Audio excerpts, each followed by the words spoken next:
വന്നുള്ളൂ. അപ്പോൾ നമുക്ക് ഒരു പിന്നെ മിനി നൈറ്റ് വ്ളോഗാണ് ഗൈസ്. നാളെ ഞാൻ സ്കൂളിൽ പോകുന്നില്ല എന്നുള്ള സന്തോഷ വാർത്ത ഞാൻ നിങ്ങളെ അറിയിക്കുന്നു. അനിയത്തിയുടെ എക്സ്പ്രഷൻ നിങ്ങൾ കണ്ടു. ഞാനപ്പോൾ സ്കൂളിൽ പോകാമെന്ന് പറഞ്ഞു കഴിയുമ്പോഴത്തേനും അനിയത്തിയും പോകാമെന്ന് തീരുമാനിച്ചു ഗൈസ്. പക്ഷേ അമ്മ സമ്മതിക്കത്തില്ല. കാരണം അവൾക്ക് ഇപ്പോൾ കുറേ കാരണത്താൽ 2-3 ആബ്സെൻ്റ് അടുപ്പിച്ചായിട്ടുണ്ട്. അതുകൊണ്ട് പിന്നെ ഇന്ന് നമുക്ക് വൈകുന്നേരം ചായക്ക് പൊറോട്ടയായിരുന്നു കേട്ടോ. അപ്പോൾ നമ്മൾ അതൊക്കെ കഴിച്ചു.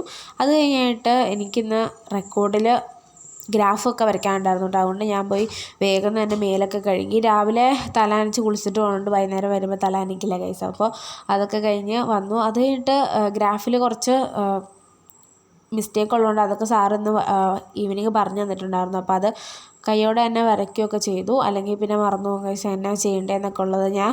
എനിക്ക് പറ്റുന്ന രീതിയിൽ കാൽക്കുലേഷനൊക്കെ ചെയ്ത് ഒരു വിധത്തിൽ ശരിയാക്കിയിട്ടുണ്ട്. പിന്നെ ഞാനത് പെൻസിൽ വെച്ചാണ് എഴുതി വെച്ചേക്കണേ. തെറ്റോ ആണോ ശരിയാണോ സാറ് പറഞ്ഞു കഴിഞ്ഞിട്ട് ചെയ്യാമെന്ന് ഓർത്തു. ഓൾറെഡി എല്ലാം പേന വെച്ച് എഴുതി കഴിഞ്ഞിട്ട് അവിടെ ചെന്നപ്പോഴാണ് പറഞ്ഞത് ഇത് തെറ്റാന്നുള്ളത്. ഇനി ഒന്നോടെ അത് തെറ്റാന്ന് പറയാൻ ഇത് കളയണ്ടല്ലോ എന്ന് ഓർത്തിട്ട് ഞാൻ പിന്നെ പേന വെച്ച് എഴുതിയില്ല.